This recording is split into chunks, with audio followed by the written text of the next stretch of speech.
melihat patung pada salib, dia merinding. Ini masalah intern umat Islam didengar oleh orang lain, dia lapor. Tentu itu baliknya kepada hukum negara. Kita serahkan kepada hukum. Kita tinggal di negara hukum, kita serahkan kepada hukum. Selanjutnya saya serahkan kepada Allah Subhanahu wa Ta'ala. Itulah yang dapat saya sampaikan terkait masalah ini. Abdul Somad itu menyatakan bahwa dia tidak mau meminta maaf karena dia sedang menyampaikan ajaran agamanya. Saya baru tahu bahwa pertama, di dalam salib Kristen itu ada setan atau jin kafir, itu merupakan ajaran Islam. Baru tahu saya bahwa itu adalah ajaran Islam. Iman orang Islam itu terlalu lemah sehingga terlalu mudah dikafirkan hanya dengan melihat patung salib. Begitu lihat patung salib bisa jadi kafir. Salah satu yang paling populer saat ini adalah Ustadz Abdul Somad, di mana beliau sedang berdakwah di lingkungannya sendiri, di tempatnya sendiri, dan menjawab pertanyaan orang. Sekarang saya cerita lagi, kalau mau diperkarain, perkarain! Kalau mau dilaporin, laporin! Saya bilang sekarang, dengarkan, demi Allah, Nabi Isa bukan Tuhan. Laporin, silakan. Allahu Akbar. Kita ngomong begitu sah-sah saja, nggak ada salahnya. Sungguh telah kafir orang yang berkata Isa itu adalah Tuhan. Nggak boleh bilang kafir, Allah yang bilang kok. Jadi nggak ada masalah gitu dibilang kafir. Dibilang domba-domba yang sesat, nggak ada masalah kok. Sama sekali nggak ada masalah. Kafirlah orang-orang yang berkata Isa anak Maryam adalah Tuhan selain Allah. Tangkap tuh Yahya Waloni bilang-bilang kafir. Bukan saya bilang, Al-Quran, Al-Maidah. Tangkap tuh Al-Quran. Yang belain Somad, Kang mabok. Orang teriak-teriakin gue takbir-takbir belain Somad. Tapi kalian tahu, 3/4 dari orang yang dalam ruangan semua dalam keadaan mabok. Gak ada yang berani ngadepin gue dalam keadaan normal. Aduh, belain ulama lo takbir-takbir, mabok semua dong cong, bau alkohol mulutnya. Agama musuh besar Pancasila. Indonesia itu harus memisahkan antara agama dan negara. Agama dan negara kalau dicampur aduk, maka dua-duanya akan mundur. Kalau negara ingin maju harus dipisahkan dari agama. Terlalu banyak orang beragama Islam, tetapi dia tidak menggunakan konsekuensi keimanannya dan Al-Quran itu dalam sistem nilainya. Clear? Mana lebih bagus Pancasila sama Al-Quran? Gitu kan? Sekarang saya mau tanya nih semua. Yang berjuang di abad 20 itu Nabi yang mulia Muhammad apa Insinyur Soekarno untuk kemerdekaan? Saya mau minta jawaban. Di abad 20 yang berjuang untuk kemerdekaan itu Nabi yang mulia Muhammad atau Insinyur Soekarno? Ayo jawab, nggak ada yang berani. Jadi apabila Somad, Abdul Somad yang menghina salibnya orang Kristen tidak mau meminta maaf, karena dari isi ceramah kau itu menimbulkan keributan antar umat beragama. Memangnya kau pernah lihat itu jin disalib? Hah? Dan mereka merasa marah dan tersinggung karena kau merasa kau melecehkan agama mereka, salib mereka. Walaupun kau pernah lihat ada jin atau tuyul, ada apapun disalib, nggak usah kau omongin. Mungkin aja Somad ya. Apabila ada orang non-muslim mengatakan di tasbih itu ada tuyul, kuntilanak atau genderuwo, marah nggak kau? Ingat loh, nanti di neraka itu justru banyak yang muslim yang masuk neraka. Kalau dia Tuhan, kenapa dia tergantung di kayu salib? Begitu kan? Siapa itu? Orang yang disalib itu. Atau siapapun yang dituhankan Kristen yang disalib. Ini cerita gila. Di mana ada Tuhan disalib. Harusnya orang Kristen tuntut secara hukum supaya kita debat di depan hakim, kan begitu? Tuh kalau melawan Kristen itu jangan pakai argumen jujur, jangan pakai referensi jujur. Saya tidak akan menyanggah pakai Al-Quran, Saya juga Islamkan orang nggak pernah pakai Al-Quran. Saya juga Islamkan orang nggak pernah pakai Al-Quran. Saya juga Islamkan orang nggak pernah pakai Al-Quran. Saya mematahkan argumen Anda, mengalahkan Anda dengan kitab Anda sendiri. Stop ini, stop. Ustadz Yahya Waloni, maka dia lebih dulu masuk surga daripada Abdul Somad.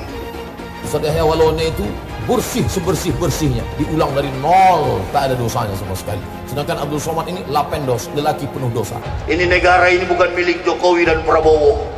Ya, 2024 milik Anies Baswedan. Wakilnya siapa? Ustadz Abdul Somad. Orang yang dipakai oleh Allah di zaman para nabi, model-modelnya seperti saya dan Ustadz Somad. Ini satu pasangan ideal, kakak beradik. Ganggu adik saya, pasti saya naik vitamin, naik darah. Begitu ganggu saya potong, lenyap. Sekarang selesai, alhamdulillah. Saya yang sedang dilapor. Berapa ustadz sudah dipenjarakan termasuk pemimpin umat Habibana Muhammad Rizik Sihab. Hati-hati Yahya, kamu juga nanti. Oh, ada ustadz-ustadz yang ditangkap pasrah. Ya. Ada ustadz-ustadz yang ditangkap menyerah. Ya. Ada juga ustadz-ustadz yang ditangkap baku mati, baku hantam, mati di tempat. Insya Allah ada. Kalau dia Kristen tersinggung, Ustadz Somad bicara, ya lapor ke Tuhanmu. Assalamualaikum sus, kepada Yesus. Ini kami mengadu sus. Ini Yahya Waloni setiap kali ceramah singgung-singgung akidah kami. Tolong dihukum dia. Dia kan Tuhan, kata Kristen. Nah kalau Yesus tidak jawab 1 kali 24 jam, besoknya bilang lagi, Assalamualaikum Tuhan. Lapor kepada Tuhan. Saya nggak suka nih Somad dengan Yahya. Setiap ceramah mereka begini begitu, nyinggung salib. Nanti Tuhan jawab, oh jangan, dia kan saya kasih hidayah, kamu yang goblok, begitu. Ada yang bilang, oh Yahya Waloni juga. Yahya Waloni juga suka menista agama. Hoi kawan, beda kelas. Pak Ustadz, dikit Pak. Gimana Pak? Ditangkap Pak? Assalamualaikum, dengan saya Permadi Arya. Bersama ini saya ingin memberikan apresiasi sebesar-besarnya buat bapak-bapak aparat penegak hukum, buat bapak-bapak kepolisian yang telah berhasil menangkap Muhammad KC, penista agama Islam, yang saya dengar yang bersangkutan itu sempat mematikan handphone, pastinya itu sulit dilacak, tapi akhirnya berhasil ditangkap. Bravo kepolisian, semoga berikutnya tidak hanya penista agama Islam saja yang diproses, tapi penista agama non-Islam juga bisa diproses, sehingga bisa memberikan rasa keadilan bagi umat non-Islam. Sekali lagi bravo kepolisian. Assalamualaikum warahmatullahi wabarakatuh. Bib, iki lagi rame Bib. Apaan? Ada yang ngomong katanya di dalam salib itu ada jin kafir, Bib. Apa benar di Al-Quran ada seperti itu? Tidak ada. Terus dia ngolok-ngolok lagi simbol Tuhan agama lain sampai dibikin kepalanya ke kanan apa ke kiri. Apa boleh di Al-Quran seperti itu? Tidak boleh. Dia ngomong lagi, Bib, katanya jin kafir itu manggil lo, haleluya. Apa boleh di Al-Quran seperti itu, Bib? Tidak boleh, ya Allah, tidak boleh. Terus kenapa dia masih bikin kayak gitu, Bib? Ketidakbenaran, kebohongan Bible Kristen. Pendeta-pendeta kalau pidato, dengarlah firman Tuhan. Bukan firman Tuhan itu kawan. Siapa yang bisa buktikan Injil asli sebagaimana Quran yang ada di hadapan kita? Saya yang berkoar-koar di TV mengatakan kitab Bible Kristen itu bohong, nggak dilapor-lapor. Mempelajari kebenaran Al-Quran, mempelajari kebohongan Bible Kristen. Wah ini, ya saya yang ditantang atau dilapor ke Mabes Polri, kan begitu. Saya bukan mengatakan Bible Kristen fiksi, Bible Kristen itu palsu. Biar jenderal 100 bintang, kalau kafir kau ke neraka. Tidak ada urusan. Kepenuhan Roh Kudus, Roh Kudus. Lapor lagi Roh Kudus, lapor Yahya Waloni bilang Roh Kudus, lapor. Dongeng tambah tahyul sama dengan omong kosong. Makanya di situ judulnya Matius, Markus, Lukas, Stefanus, Tetanus, Spiritus, Captikus. Lengserkan Jokodok. Takbir. Siap serbu istana. Siap serbu istana. Siap ambil alih kekuasaan. Takbir. Pancasila Soekarno, ketuhanan ada di pantat. Yesus anak Tuhan, bidangnya siapa? Besok di seluruh wilayah Indonesia akan katakan pernah tak Ahok itu kerasukan setan? Enggak, setannya juga. Karena sesama setan tidak orang saling menggoda. Setan, setan, setan. Karena di salib itu ada jin kafir. Karena di salib itu ada jin kafir. Karena di salib itu ada jin kafir. Haleluya. Tetap percaya salib itu lambang mulia, bukan jin. Kok ketawa? Aku nggak nyindir siapa-siapa loh. Saya nggak pernah mundur untuk kebenaran, keadilan, kejujuran. Dan peri kemanusiaan, gue nggak pernah mundur. Dan gue nggak pernah takut juga sama lu. Siapapun yang rasis, gue akan hadapin. Gue bilang. Karena rasis itu tidak berperi kemanusiaan. Sama saya ditanya dulu kan, kamu nyesel nggak statement kamu di Pulau Seribu sehingga masih masuk penjara? Tidak pernah nyesel. Karena saya mengatakan kebenaran. Hai teman-teman, saya mau memperlihatkan transaksi saya hari ini lakukan trading. Ini bukti transaksi saya untung $4.500 US, itu sekitar 68 juta rupiah. Semua keuntungan bisa saya dapatkan dengan fasilitas copy trading. Kalau saya bisa, kalian juga bisa guys. Oke, itu yang mau saya tunjukkan. Like video ini sekarang juga dan gunakan link di kolom deskripsi, maka kalian berhak dapat bonus kalian. Promo ini ada masa waktunya, jadi jangan ketinggalan. Bukan cuma itu saja, transaksi tidak dikenakan fee, baik itu investasi saham, trading forex, komoditas, bitcoin, dan lainnya. Kalian bisa melakukan transaksi berapa kali pun atau unlimited trading. Dan tidak ada fee sama sekali. Jika transaksi di tempat lain sudah berapa fee-nya. Setelah menonton video ini, ayo mendaftar sekuritas hari ini, gratis dan tidak ada minimal deposit. Pastikan kalian menggunakan link di kolom deskripsi untuk mendapatkan welcome bonus. Kalian bisa menggunakan bonus $10.000 di akun virtual untuk latihan. Bukan cuma itu, kalian akan dapat kelas trading online gratis senilai 3 juta rupiah atau $200 jika kalian deposit di bulan ini. Selamat menonton guys, enjoy! Hai semua, dengan saya Jonas Leong. Terima kasih banyak buat kalian, penonton setia yang selalu menonton di channel ini. Saya secara personal sangat menghargai waktu kalian. Dan saya sudah menganggap kalian sebagai family karena kalian selalu support di channel ini. Bagi kalian yang selalu menuliskan opini kalian di kolom komen, saya baca komen kalian satu persatu. Saya baca komen kalian untuk mengetahui opini kalian, tanggapan kalian, dan masukan kalian sangat berguna untuk video selanjutnya. Terima kasih banyak buat kalian yang selalu menekan tombol like di awal video. Video seperti ini membutuhkan waktu dan juga research. Dan ini semua gratis untuk kalian. Jadi pastikan kalian menekan tombol like-nya, supaya saya mengetahui kalian menyukai konten yang saya bagikan. Abdul Somad itu menyatakan bahwa dia tidak mau meminta maaf karena dia sedang menyampaikan ajaran agamanya.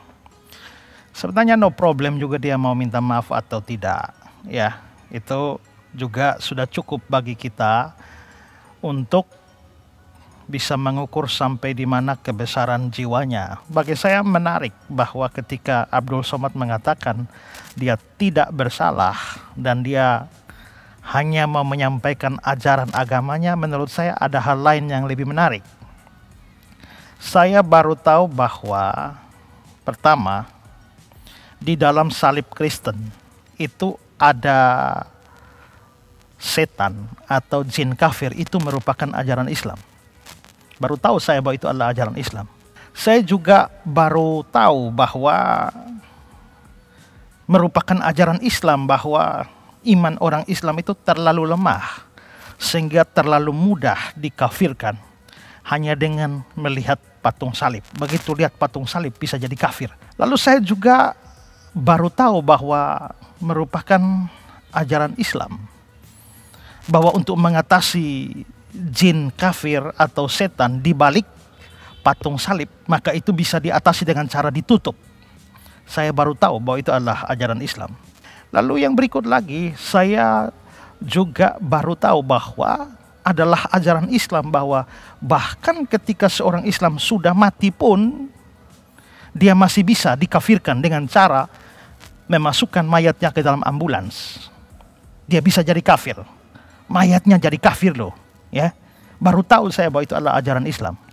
Saya juga bukan hanya baru tahu tapi sekaligus heran bahwa ternyata merupakan ajaran Islam juga bahwa jin kafir atau setan di balik patung salib itu ternyata dalam rangka untuk mengkafirkan umat Islam itu bisa menggunakan kata haleluya, haleluya, haleluya. terus terang baru tahu bahwa di Quran itu ada kata haleluya, atau di dalam ajaran Islam itu ada kata haleluya. Haleluya yang artinya pujilah Tuhan. Perintah atau saran memuji Tuhan ternyata digunakan oleh setan atau jin kafir. Jadi setan atau jin kafir menyuruh orang Islam memuji Tuhan dalam rangka mengkafirkan dia. Baru tahu saya juga bahwa ternyata adalah ajaran Islam bahwa lambang ambulans, palang di ambulans itu sebenarnya adalah salib Kristen atau lambang kafir. Bisa ditunjukkan dasarnya bahwa memang itu adalah ajaran agamanya Abdul Somad. Ya sudah, memang dalam hal ini Abdul Somad tidak salah karena dia hanya menyampaikan ajaran agamanya. Saya tidak tahu bahwa itu merupakan ajaran Islam. Tapi menurut Abdul Somad apa yang dia sampaikan adalah ajaran Islam. Mungkin si Abdul ini bisa menunjukkan ya dari mana sumber ajarannya. Ya, kalau di Quran surah berapa atau hadis apa, mungkin bisa dibantu menunjukkan supaya saya juga tahu. Simbol-simbol harus dipahami dengan baik. Saya, Ustaz, kenapa keras begini dalam masalah simbol? Akidah tak dapat ditawar-tawar. Saya beli topi. Topi ini cantik, sayang betul saya dengan topi. Pas sedang sholat di masjid dipanggil sama bapak-bapak. Ta'al, sini. Saya sangka dia mau muji peci saya. Oh, peci saya bagus. Tengok. Begitu dia pegang, dia sobek peci saya. Koyak. Tak bisa ngomong saya tengok. Kenapa ente sobek topi saya? Dia bilang ini salib. Saya tidak menganggap itu salib. Kenapa? Lambang bendera Inggris. Bendera Inggris. Belakangan setelah jadi ustadz baru saya baca-baca sejarah. Mereka orang-orang Eropa membawa salib ke benderanya. Bendera Inggris salib. Agama dia bawa salib. Sampai-sampai apa pesan Alzheimer? Kalau mereka tidak bisa engkau salibkan, jangan sampai mereka mati meninggalkan salib. Iringi mereka dengan palang salib. Itulah yang ditempelkan salib di belakang ambulan. Kalau masjid kita punya ambulan, balik dari sini ambil pilok. Pilok itu lambang yang ada di ambulan. Ganti dengan bulan sabit. Kalau tidak dapat engkau salibkan mereka, paling tidak saat ulang tahun dia menjadi kafir. Paling tidak setelah mati diantar ke liang lahat dengan palang salib. Tapi orang kita tak peduli dengan simbol-simbol ini. Simbol, hati-hati dengan simbol. Banyak perbuatan kafir yang kita tiru, seperti Ustadz kata ultah tiup lilin, nanti diponis kafir. Apa sampai segitu sekali Pak Ustadz? Ini nampaknya tak bisa menerima karena tiap tahun tiup lilin. Siapa yang ikut-ikut tradisi suatu kaum, maka dia bagian dari kaum itu. Man tashabbaha, siapa yang ikut-ikut tradisi suatu kaum, fahuwa minhum, maka dia bagian dari kaum itu. Lalu kenapa orang yang tiup lilin itu bisa, kata Pak Ustadz, masuk neraka? Karena tiup lilin adalah ritual. Kalau sudah dalam masalah ritual, wala ana abidum ma'abattum wala antum abiduna ma'abud lakum dinukum. Jadi jangan katakan saya menempatkan dalil tak pada tempatnya. Saya paham, Bapak ikut jamaah masjid, Bapak Ibu sudah ikut pengajian. Tapi andai nanti dibantah oleh orang, jawaban saya ini sebagai alat untuk menangkisnya. Hadisnya jelas, dibelikan anak topi kerucut panjang. Topi kerucut panjang namanya San Benito untuk meniup lilin itu. Ini sudah komplit kekafiran ini. Malam tahun baru dipakai, anak ulang tahun baru dipakai, pakai topi San Benito. Itu topi datang dari mana? Topi itu dibuat oleh Ratu Spanyol Elizabeth. Tapi kemudian umat Islam ditekan, kalau mau tetap di Spanyol harus murtad. Orang Islam yang murtad membedakan dengan Kristen asli dengan Islam murtad, diberi topi San Benito. Trompet tradisi orang Yahudi. Sambutlah tahun baru itu dengan meniup trompet. Perjanjian lama, buka kitab perjanjian lama, ada ditulis. Itu bukan sekedar simbol. Simbol harus dipahami dengan baik. Nah, pakai ini ya, sambil tiup lilin. Nah, itu sama mendoakan anaknya murtad. Selamat murtad, selamat murtad.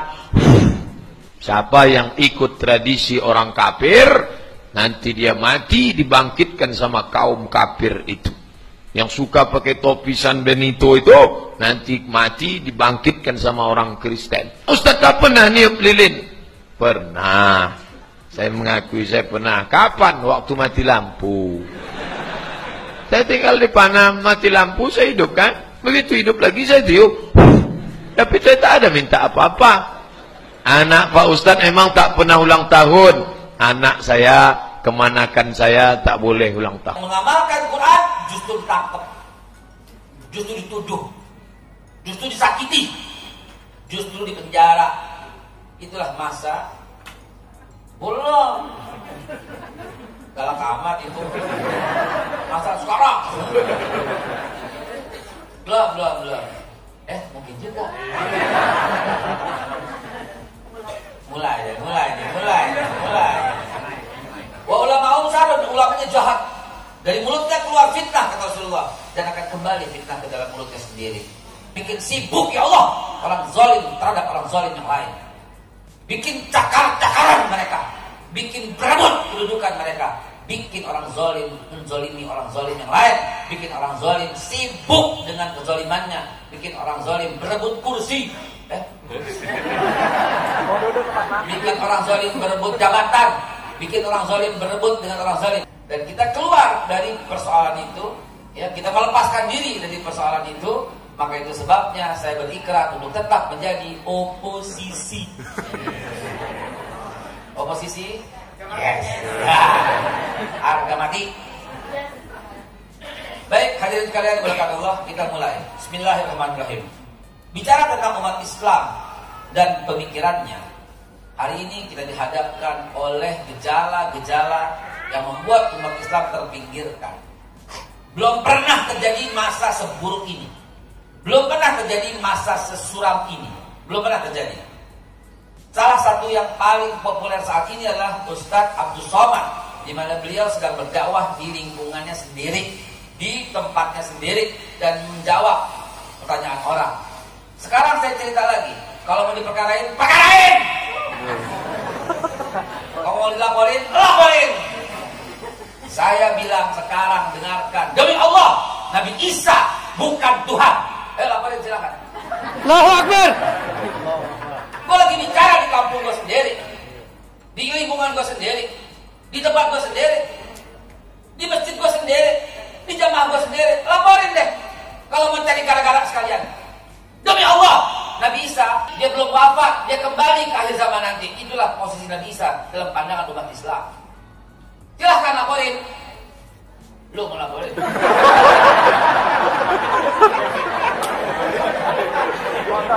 Lu kali pura-pura merekam dari talent.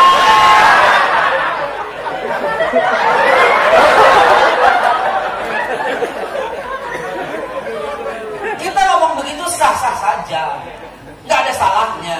Sungguh telah kafir orang yang berkata Isa itu adalah Tuhan. Nggak boleh bilang kafir. Allah yang bilang kok. Qul ya ayyuhal. Kenapa nggak boleh ngomong kafir? Kenapa gitu loh? Apa yang terjadi? Baru sekarang orang bilang kafir itu dipermasalahkan. Lebih bagus bilang kafir. Jadi nggak ada masalah gitu loh dibilang kafir. Dibilang domba-domba yang sesat, nggak ada masalah kok. Sama sekali nggak ada masalah. Ya, kafir itu kan menutup diri. Harus bilangnya non muslim. Justru muslim berbahaya. Sudahlah, ini zaman apa gini? Pemikiran siapa yang begini? Apakah pemikiran muslim sampai ke sana? Saudara sekalian, itu sebagai pengantar. Ibaratnya film itu trailernya. Itu trailernya dulu. Nah, baru kita mulai masuk. Ini orang munafik nggak mau. Dia berpikir kalau Islam sudah disingkirkan, dengan leluasa dia akan menguasai kekayaan Indonesia yang begini kaya. Ini yang orang kafir dan munafik iming-imingi. Tapi ada satu benteng yang kuat yang mereka tidak bisa tembus. Apa itu? Islam. Kalau Islam sudah dikalahkan, insya Allah mereka bisa berkuasa di negara ini. Bahwa kita umat Islam ini tinggal menunggu kapan komando ulama. Kalau ulama sudah komando, kalau saatnya Allah sudah perintahkan, Allahu Akbar. Kasihan jumlah yang minoritas ini, kasihan. Umat Islam masih sabar. Orang-orang kafir manfaatkan situasi ini. Mereka menjadi berani, mereka menjadi kuat karena ada orang munafik yang mensponsori. Nah, itu saya bilang tadi, seorang tokoh nasional Profesor Din Samsudin pun sekarang menjadi sorot. Kalau saya, Ustadz Somad, Tengku Zulkarnain, beberapa ustadz di lapangan, sudahlah, kami sudah kenyang dengan fitnahan. Di era pemerintahan Joko Widodo ini ada bagusnya apa? Terlihat mana emas, mana imitasi, mana mukmin, mana munafik, terlihat jelas. Kita ini orang dari kafir masuk Islam, ada kepentingan apa? Tidak ada tendensi apapun, tidak ada interest apapun, baik kepentingan politik, apalagi kepentingan finansial. Kami dari kafir masuk Islam ini karena mempelajari tidak ada agama yang paling benar di dunia ini kecuali agama Islam.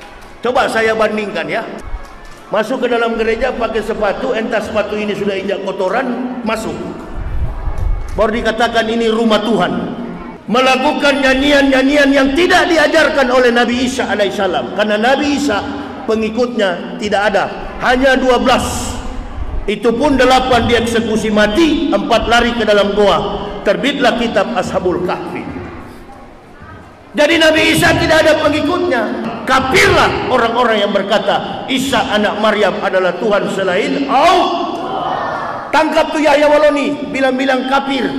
Bukan saya bilang, Al-Quran, Al-Maidah. Tangkap tuh Al-Quran. Antum kalau tidak senang sama saya, lapor kepada Tuhanmu yang bekas Tuhan saya juga. Kan begitu. Urusan agama kafir, kopar kafir dilapor. Isa anak Maryam adalah Tuhan selain Allah, mereka adalah kafir. Adakah nanti hakim tanya, apakah betul Anda mengatakan orang Kristen kafir? Bukan saya Pak Hakim, Al-Quran. Saya cuma menyampaikan. Kenapa kamu sampaikan? Ya karena Ustaz. Kamu akan kami hukum 10 tahun. Oh jangan Pak Hakim, lama 10 tahun. Habis sidang ini tembak mati Pak Hakim. Saya minta hukumannya tembak. Allahu Akbar. Nggak usah pakai hukum, nggak usah. Karena Ustaz tidak cocok di penjara. Di penjara itu adalah pelaku-pelaku tindakan pidana. Semua pelaku maksiat disimpan ke dalam penjara. Ustaz tidak cocok di penjara. Bagusnya tembak mah. Itu yang kami cari. Allahu Akbar. Saya hanya mau mengatakan bahwa mereka tidak melakukan tabayyun. Inilah maka sebagai orang yang mengerti tentang agama, tapi dia tidak mengerti siapa Tuhannya yang dia sembah. Terlalu banyak orang beragama Islam, tetapi dia tidak menggunakan konsekuensi keimanannya dan Al-Quran itu dalam sistem nilainya. Clear? Apa yang saya mau katakan? Jelas, konkret. Pemahaman agama yang sempit itu adalah musuh terbesar bagi Pancasila. 114 surat hanya diimani oleh orang-orang Islam. Dari kitab Kejadian sampai kitab Wahyu hanya diimani oleh orang-orang Nasrani. Orang Islam tidak percaya itu dan orang Nasrani tidak percaya Al-Quran. Mau cerita model apapun tidak ada yang percaya. Di mana lagi salahnya? Tidakkah kita terima lagi itu? Makanya jangan menghadapi satu masalah itu menggunakan nafsu. Bagaimana ada ulama menyebutkan kalau tidak bisa dibina, dibinasakan. Kemudian azan maghrib dia tidak datang ke masjid, dia tidak sembahyang.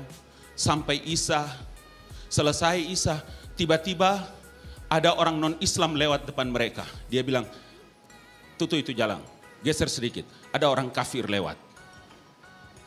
Dia lupa, maka dia jauh lebih kafir. Man taraka sholata muta'ammidan faqad kafara jiharan. Kau lebih kafir daripada orang yang kau tuduh kafir. Makasih banyak buat kalian yang gak skip dan nonton video ini sampai habis. Saya secara personal sangat menghargai waktu kalian. Makasih banyak buat kalian yang sudah tekan tombol subscribe, dan makasih banyak buat kalian yang sudah tekan tombol loncengnya. Jangan lupa bagikan informasi ini ke teman atau family Anda. Mungkin teman atau family Anda membutuhkan investasi ini. Oke guys, sekian dulu dari saya. Jangan lupa follow Instagram saya di @johannesleongofficial untuk kata-kata motivasi setiap harinya. Bagi kalian yang termotivasi nonton video ini, ayo like video ini dan subscribe di channel ini. Dan buat kalian yang sudah subscribe di channel ini, jangan lupa tekan tombol loncengnya supaya kalian mendapatkan notifikasi setiap kali saya upload video. Hai teman-teman, kalian sudah membuka akun untuk melakukan investasi atau trading? Jika belum, membuka rekening sekuritas itu gratis loh. Bahkan cuma butuh 5 menit saja. Cepat dan simple. Dan semua bisa dilakukan secara online. Sampai saat ini ketika kita mau melakukan investasi saham atau trading forex, kita masih menggunakan cara yang kuno. Seperti kita menelpon banker atau broker yang melakukan atau mengeksekusi transaksi kita. Tapi apakah kalian tahu, untuk membeli saham atau forex, kita cuma login, lalu memilih apa yang kita mau, lalu masukin angka berapa banyak yang ingin kita beli, lalu tinggal klik. Sesimpel itu. Sampai saat ini kita bingung mau investasi saham luar negeri, trading forex, komoditas, dan cryptocurrency di mana tempatnya. Kita bisa lakukan semua trading di sini, karena sekuritas ini merupakan one-stop shopping. Sampai saat ini kita membayar fee di setiap transaksi kepada banker atau broker. Setiap kita melakukan transaksi jual beli, biasanya kita dipotong fee oleh platform kita. Kalau dalam 1 bulan kalian melakukan transaksi 1 kali, mungkin tidak terasa. Coba kalian melakukan trading sebanyak 100 kali. Sudah berapa fee-nya? Misalnya kalian membeli saham Google dengan fee per transaksi $10. Jika kalian membeli saham Google 10 kali, maka fee transaksi sudah $100. Belum lagi kita akan dikenakan fee ketika kita menjual saham itu. Itulah sebabnya kenapa saya memilih sekuritas ini, karena tidak ada fee sama sekali. Saya ulangi, tidak ada fee sama sekali ketika kalian melakukan transaksi. Dan yang kedua, kalian bisa melakukan unlimited trading atau trading sebanyak apapun. Ya, kalian bisa melakukan trading 10 kali, 100 kali, 1000 kali dalam sehari tanpa dikenakan fee. Jadi berapa banyak uang yang kita hemat dari fee saja? Mau beli saham Apple, harga 1 unitnya $134. Kita bisa membeli dengan hitungan lot. Contohnya kita membeli saham Apple dengan hanya $13 saja. Di platform lain wajib membeli minimal dengan harga $134. Dengan $13 atau Rp180.000 saja, kita sudah bisa membeli saham Apple. Menarik bukan?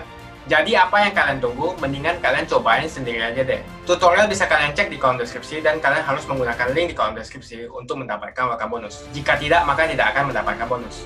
Gunakan bonus $10.000 di akun virtual untuk mencoba sekuritas ini atau bisa kalian gunakan untuk latihan trading.